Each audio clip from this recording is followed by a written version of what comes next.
Welcome to CBAW Loves, a book club podcast from Community Building Artworks. I'm Seema Reza. And I'm Amelia Bain. Each episode, Seema and I will invite a rotating cast of fellow writers and artists to discuss a book that we love. We hope you'll read along and join the conversation.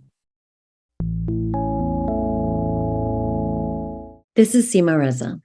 The following episode was recorded in late October 2023, during the tremendous violence still unfolding in the Middle East. It was difficult to talk about anything other than our horror and collective grief. But so many monsters are born of grief. And this month's book, Monstrilio, by Gerardo Sámano Córdova, is about one family's reckoning with that. Tarfia Faizullah, Amelia Bain, and I gathered to discuss this extraordinary, weird, brilliant novel. The episode has some spoilers, but we don't think it will ruin the book if you haven't read it. Thanks for listening.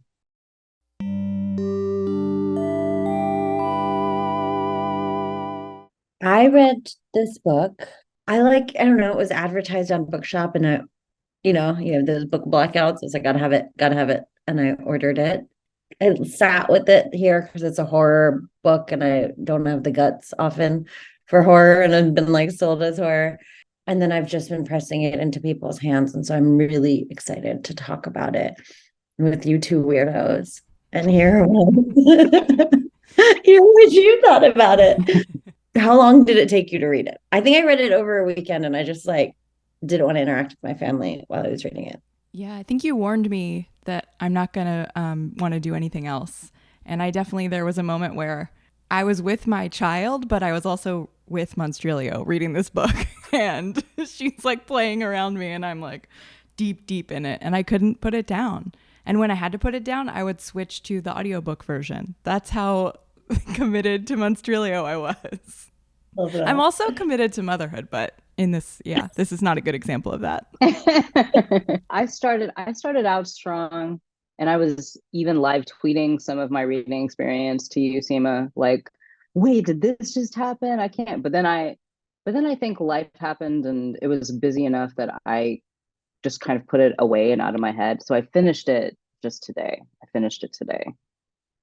And wow. Are we doing spoilers? Are we just going to do it?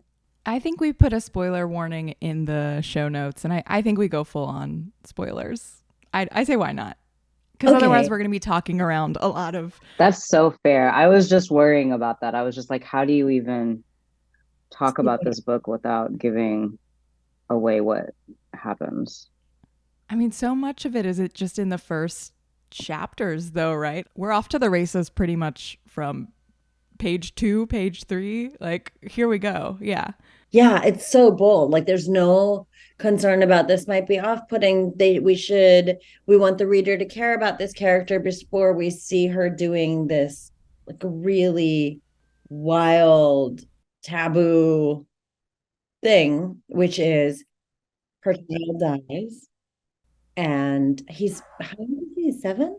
I think he's 11, but is sort of the size of a 7-year-old because he's had ongoing health issues. So he's born with one lung and he dies and she's stricken with grief and she just can't let him go.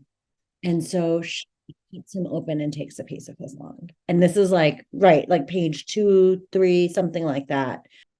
She's kind of grossed out by her spouse, who's the father of this child that they've had together. She's kind of grossed out by his performance of grief, which is a more traditional performance of grief. And she's peeking around corners and spying on him and being sort of strange that way. And then she becomes a performer of grief on this professional scale. So it's narrated by her best friend who's in love with her. What's her name? Lena. The father of the child, her husband, who then becomes her ex-husband. The last section is Monstrilio, or M, narrating. Because the book rotates through all these different points of view, starting with Magos, who's the mother, and then it goes into Lena's perspective, and then Joseph's, and then M's, right? Yeah. I liked hearing him at the end. Yeah, I was just waiting to hear what it was like.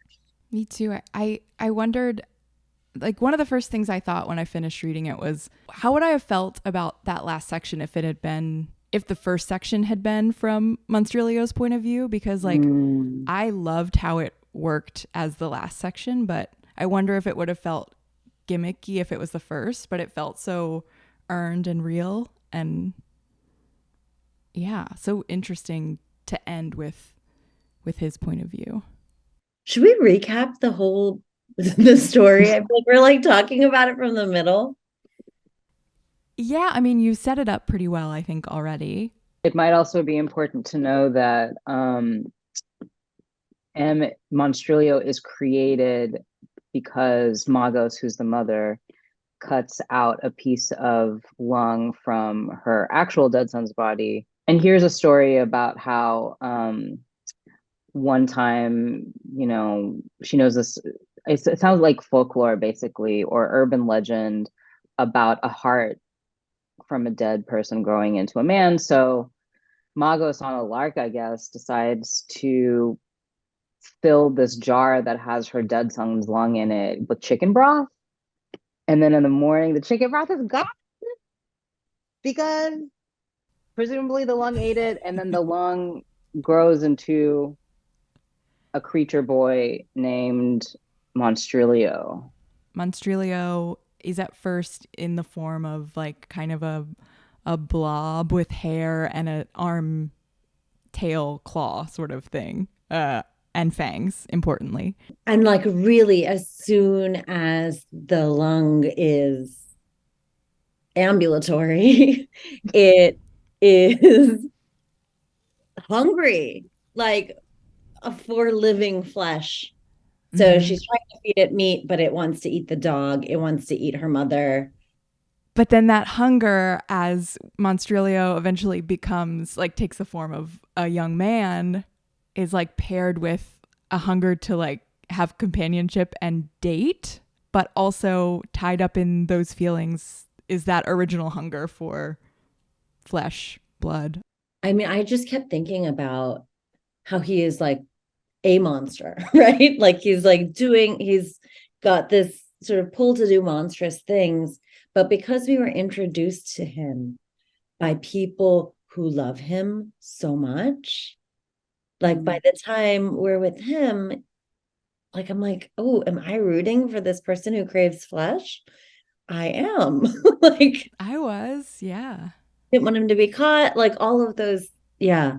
I found him to be maybe the most relatable character. Like, if I was going to align with any character, it would be the monstrous one, the flesh eating, the flesh eating monstrous one. That feeling that he expressed, that was sort of like, I feel bad that these people are upset that I'm doing these things, but I don't regret doing these things, was so relatable. Yeah. It's like the Sammy Davis Jr. song, I've Gotta Be Me. Just like a very brutal version of that. Yeah. It's interesting too, like how many places this takes place in, right? So he's in upstate New York when they're in upstate New York at the beginning and at the end, but they're also in Mexico City, in Berlin, and then in New York City. So it's just also like really interesting. Like if you're gonna keep a monster like in a city though, it just seems irresponsible. So there is this sort of like shoving this creature boy into like taking a place where he doesn't belong.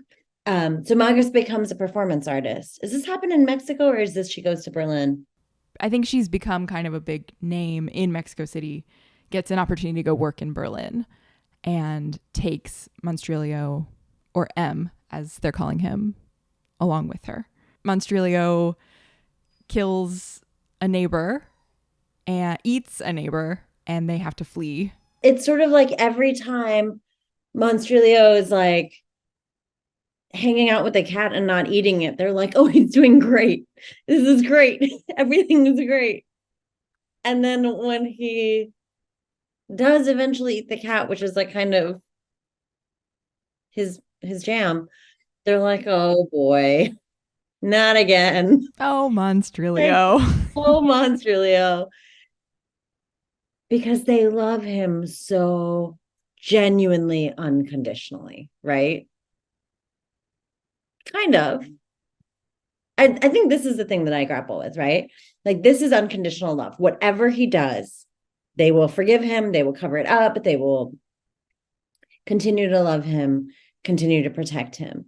On the other hand, the condition is he must try to be something that is the exact opposite of who he really is. Yeah. And the promises of like, oh, I'll be better, I won't do that again, are the conditions in a way. Because really, this uncle, I can't remember his name, but the uncle character is maybe the only one that loves Monstrilio unconditionally or accepts him unconditionally. He's just really clear-eyed about like, this is what his deal is. This is who he is. In a way that, and he meets him as as a young man, right? Like, he's not part of the whole forced transformation with the surgical amputation of the tail. He's not part of that process. He's just like meets Monstrilio and still can see the monster in him clearly in a way that Lena, Magos, and Joseph cannot. Can we talk about the sex in the book? It was so interesting. And, like the queerness throughout and the sort of fluidity of people's orientations to one another, right? Like that their relationships outgrew the sexual relationships that, had been there. And then too, like, just these intimate portraits of desiring care, like Lena's kink of being washed and put to bed. So Lena's story, if you haven't read the book, is that she was like a surprise baby, right? Of a mother who thought she was the devil, and abused her and called her the devil. And she was a nice little girl who grew up to then kind of want to act out in that way, right? Like she had like this sort of, she would hang the crosses upside down and just like try to spook her mother, who was mentally ill, and just kind of like lean into this narrative of herself as monster, which is this inverse, of course, of Monstrilio, who arrives as a monster and is turned into, it's like they're trying to transform him in the opposite direction. I think there's even there's a really riveting sentence where I think Lena says something about how the irony of not being a monster, but being viewed as a monster and not being loved despite not being a monster, and then Monstrilio being an actual monster who is deeply loved despite being an actual monster. And I don't feel like Lena begrudges Monstrilio that, but I think she can see in Monstrilio's story her own narrative and how she grapples with it. This awareness that someone thinks of her as though she's a monster when, this is going to sound corny, but when all she wants is love, actually, both from her own mother and also from this other mother who is not her mother, who, is also incapable of reciprocating the love that she has for her. Can we talk about Joseph's husband? So Monstrilio's father is in a relationship. I think they're engaged when we in New York. It's like a very normal relationship. I think the fiance, is his name Peter? He works in finance, wakes up early to go work in the money. This is how little I know about finances, that I'm trying to just tell you what his job is, and I'm like crumbling at my desk. But he has a normal guy job, and is sort of, I was shocked how he was fine to be sort of oblivious to a lot of things. He wanted the life that he wanted and was like, fine ignoring anything that didn't like align. He's just sort of two-dimensional by almost, it feels like, by choice. And they don't tell him anything, right? They don't tell him where Monstrilio comes from. They just like. There's one scene where I think Joseph sort of takes him into a side room and fills him in on some things, but I have to assume he didn't tell him everything because he seemed like pretty cool with it. It's so strange too, because from, I think, Lena's section to Joseph's section, time has passed a couple of years, right? Because it goes from a section in which Joseph and Magos are still together, and then we leap in time to the second to last section where Joseph is with Peter and Magos is a performance artist. Lena is still in love with her, but nothing has really happened there. And Monstrilio has grown into something that resembles a human while also not being a human, I guess. And I found it so strange that and compelling too, that everybody had sort of moved on in a way from this wild, almost, I mean, like literally an unbelievable thing happening. And they're just like, and Joseph's like, well, I'm going to get engaged now and he's not going to know about my flesh eating, we're just going to act like my flesh eating son who was created for my dead son's lung is like just so pretty normal, just a Saturday, like in the neighborhood. But then also I thought a lot about, I don't know, like I feel like very hesitant about talking about some of the things I thought about. But one of them was sort of like just thinking about how, in a way, Monstrilio is an apt metaphor for somebody who maybe has a disability, and how, the family of people who have disabilities don't always know what to do with them. And so in that way, the disabled person is kind of just like, you just stay put, and like, we're not sure how to care for you, but so we'll just continue to kind of live our own lives and hope that you won't continue to be exactly how you are, which is impossible, actually. And so I think like it made me feel, I don't know, like I guess like in a way, like I felt compassion for everyone, because how do you grapple with a child who has special needs maybe that cannot be addressed? And outside of the story, which is of course like not necessarily a metaphor for that, but it just made me think a lot about how a lot of kids don't get what they need from their families of origin. And it also made me think about how in the end, this is like the major spoiler, but Monstrilio is sort of just like, you know what, I'm just gonna see myself out, and I'm gonna see myself out into the wild where I can be my full self. And it's been real. Thanks for,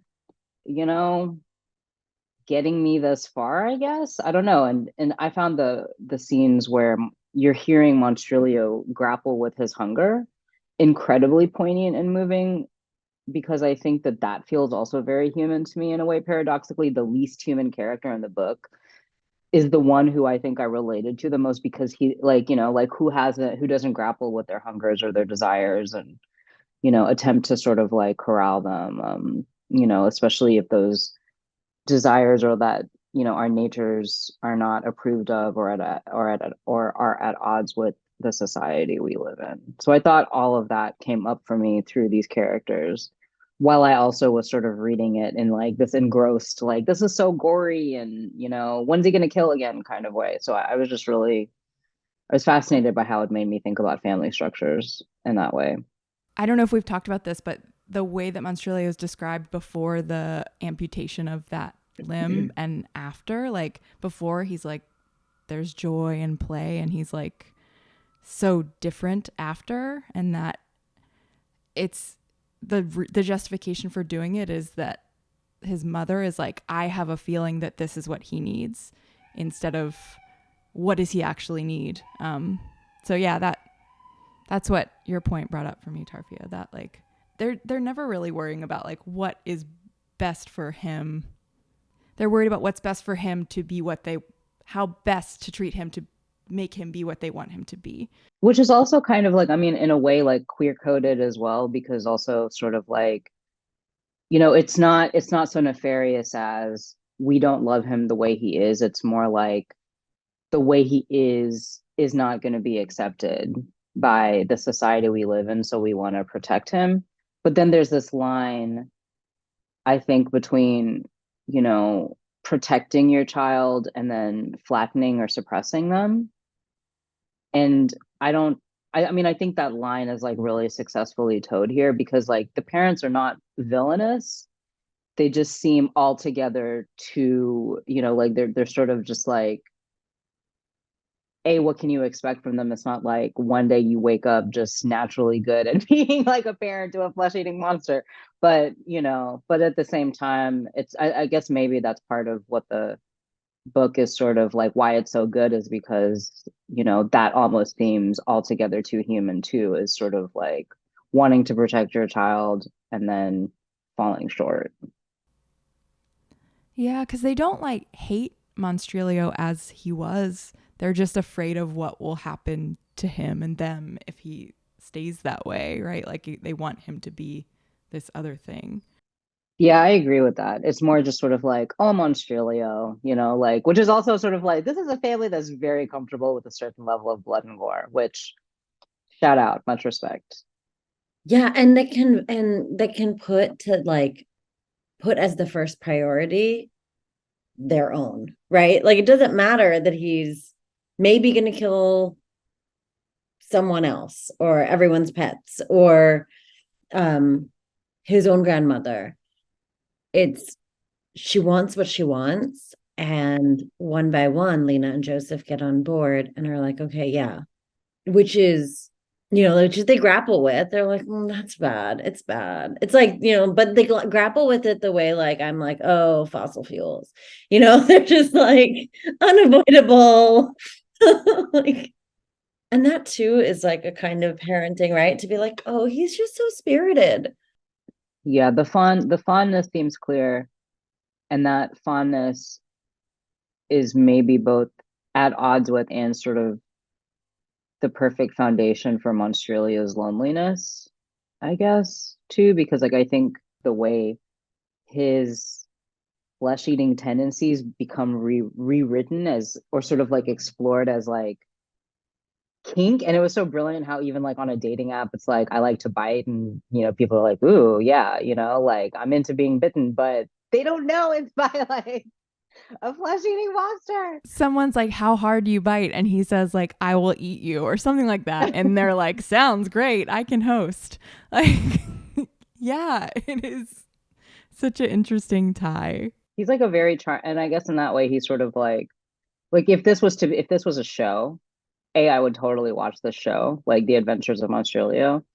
But also it's sort of like you're watching him sort of become kind of like a serial killer in a way too towards the end of the book, like it's not just like that, the person who he eats, I think Sam is his name, the dude on the dating app who, and how I was like, yeah, I could totally buy into the idea that somebody's like, yeah, I kind of want to be eaten. Like, I want to, why not go out that way?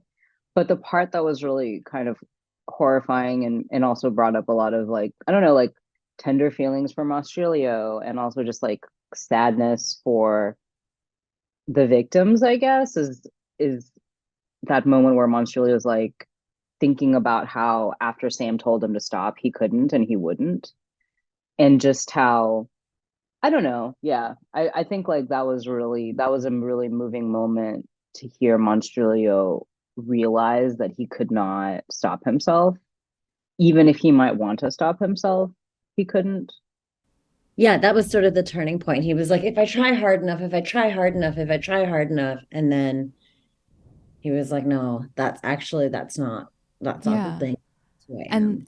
and maybe this could be an outlet for me to like just get enough of what I want, but still Mm-hmm. not go all the way full monster. I think in that way he's very relatable too, just in terms of, who hasn't just been like, I should stop eating or I should eat less. I can't eat less. This sort of being defined by your hunger and like actually transformed by satiating it, right? So like he starts to shrink back, the tail grows back. Mm-hmm. His like stump where his original claw tail was amputated starts to itch, and then these, I don't know, claws start coming back out. And I was so happy for him at the end of the book, though.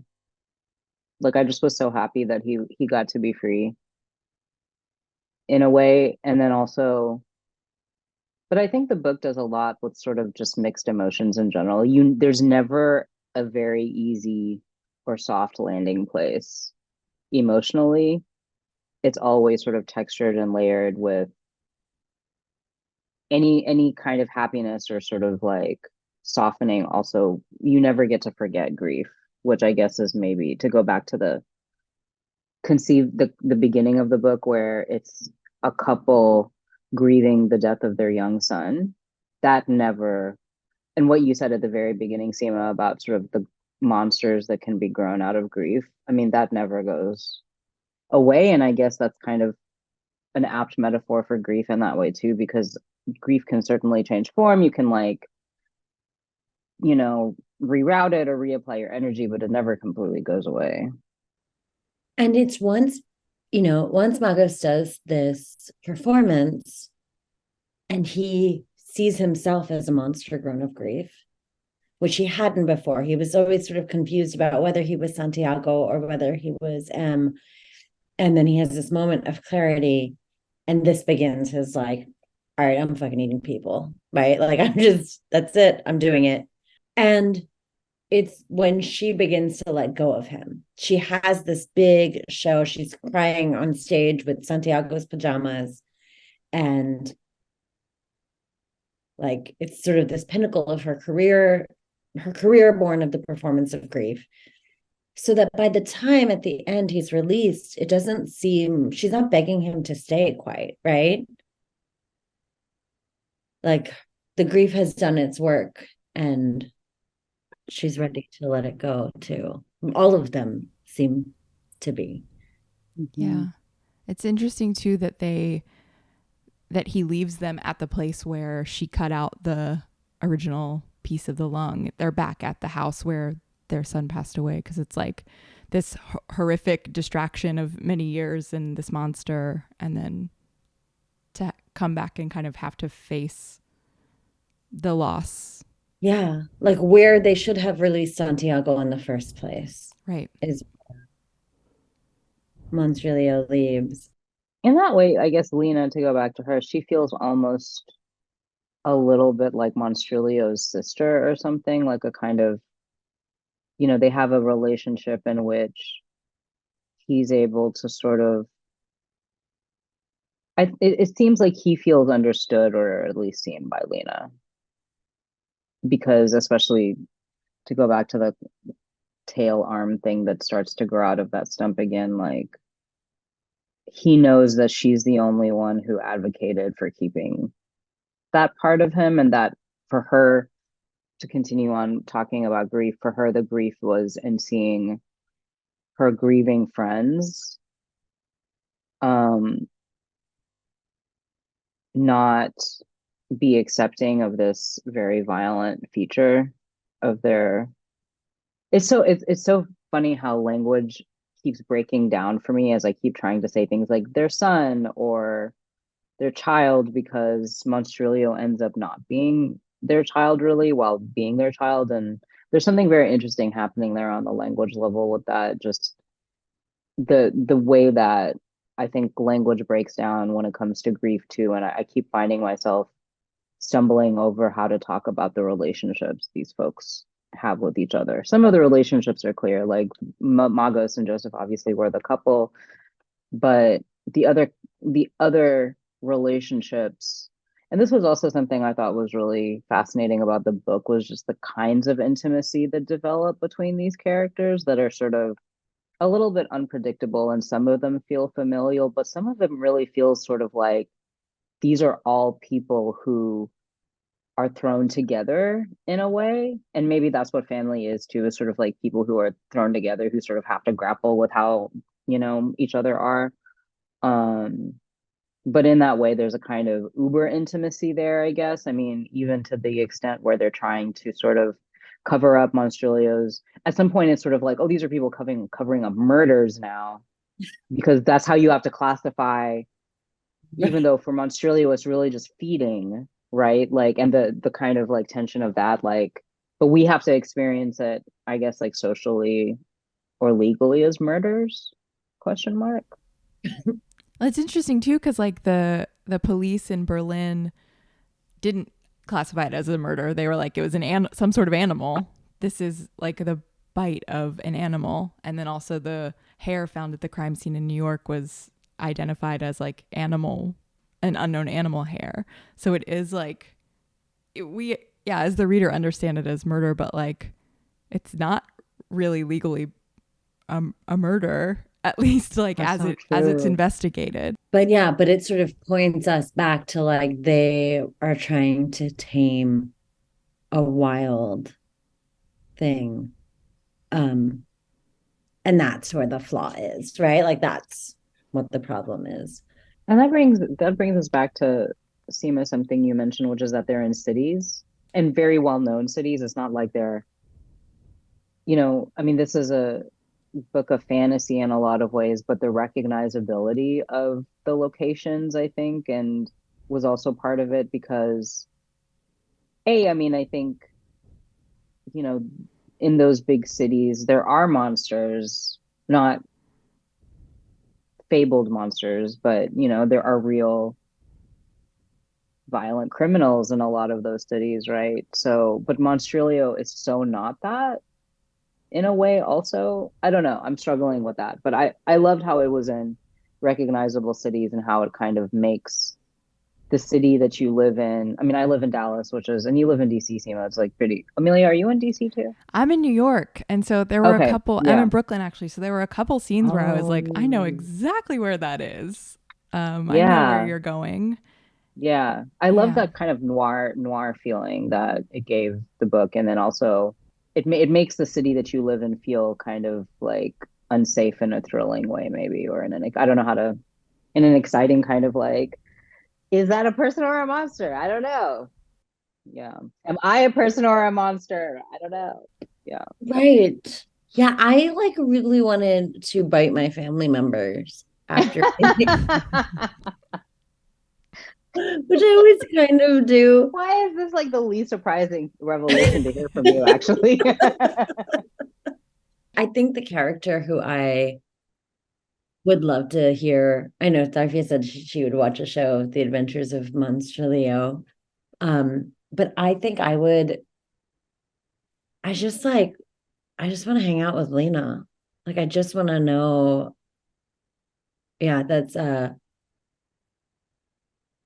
because she's both so powerful and take charge and competent, and also has this part of her that's like, I mean, she allows herself to be in this situation with Magos. She's constantly finding herself in this family, this chosen family situation where they're not valuing her quite as an equal.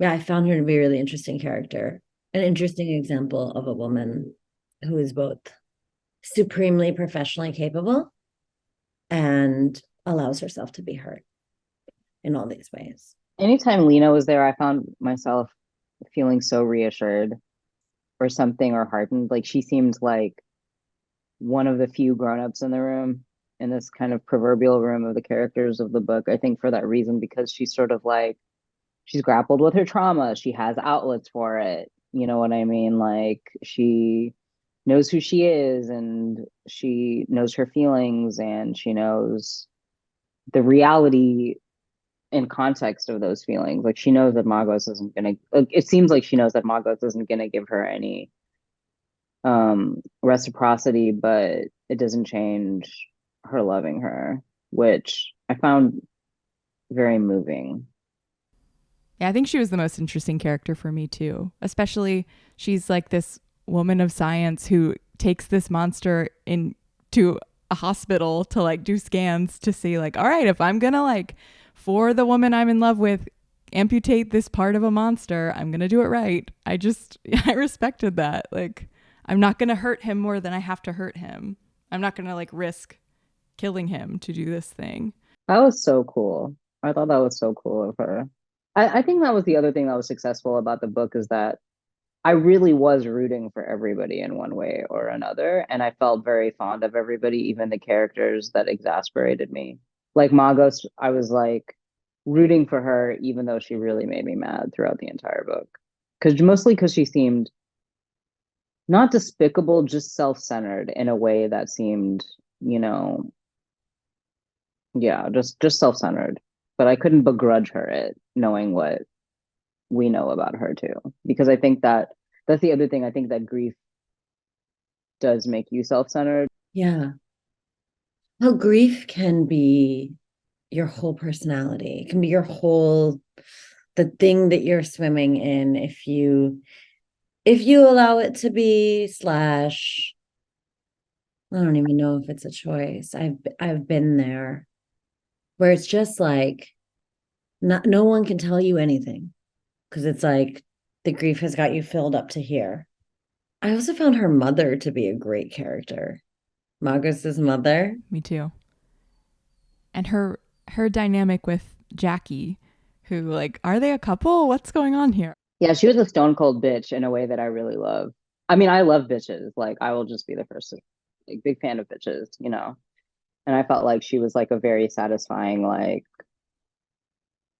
yeah, stone cold bitch.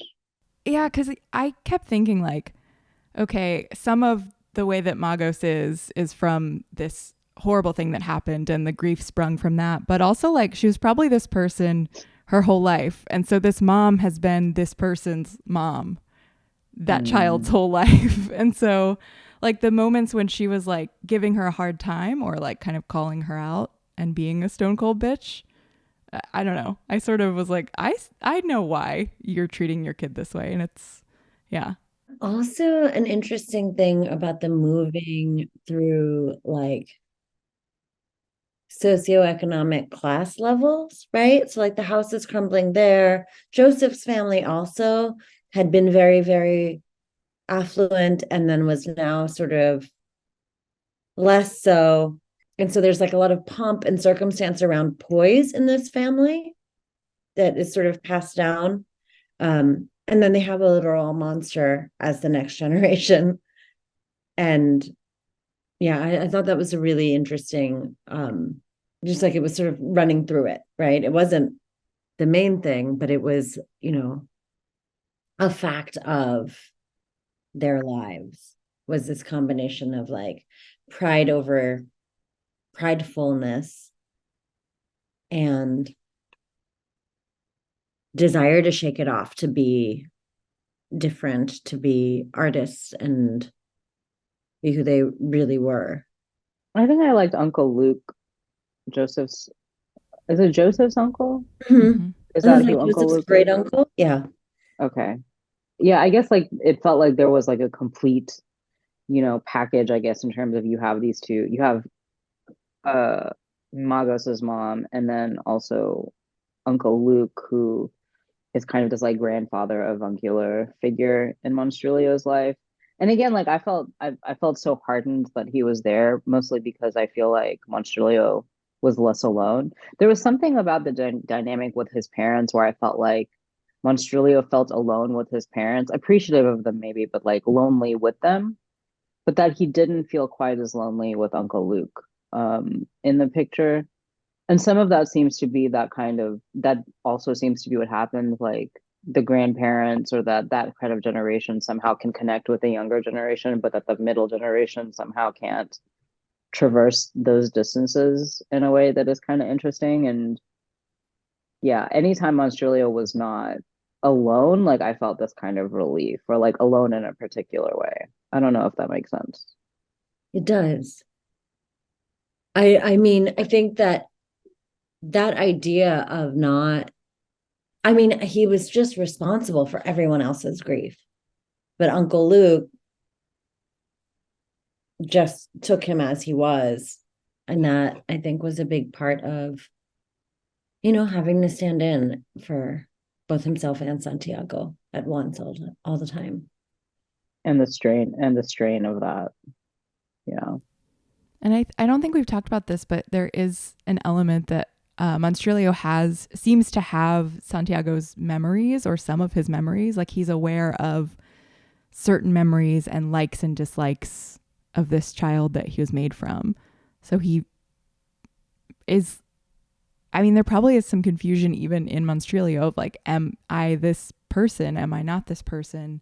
And Tarfia, when you were talking, it made me think of, I feel like you do see this in non-monster families, non-monster households, I guess. Kids that can connect more with their grandparents than their parents in certain ways, because there's not the same expectation or the things put upon the kids by the grandparents. Well, I think that, parents, because they love their child so much, they end up being fearful for their child, and that can make them, sort of like a tripwire. Like, there's just like a heightened sensitivity there, I feel like.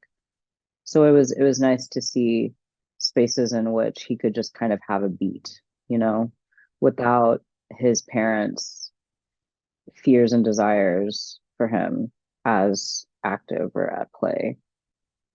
And in that way, I think Monstrilio makes me think of somebody who just like, what do you, again, if I'm thinking in terms of metaphor, what do you do if you're the first of your kind in a way? And both the loneliness of that, but also how, I don't know, just kind of like cool and exceptional it is, I guess. Like, I mean, I found Monstrilio's story very poignant for that reason. Because not only is he this kind of, he's like a miracle, and a miracle with kind of exceptional talents and abilities.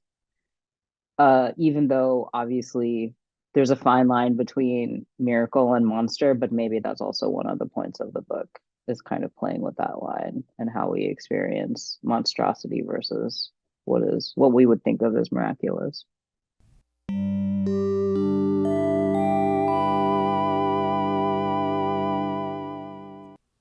Thanks for listening to this episode of CBAW Loves.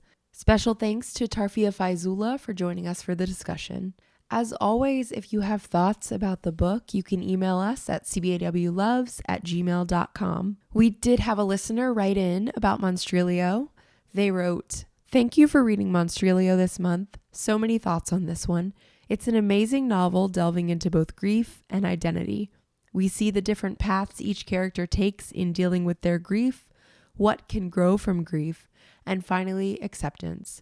In terms of identity, it was interesting to see how each character grew, and in some ways, everyone accepting the monster within them." And that's from an anonymous reader. If you'd like to share your thoughts, email us at cbawloves@gmail.com.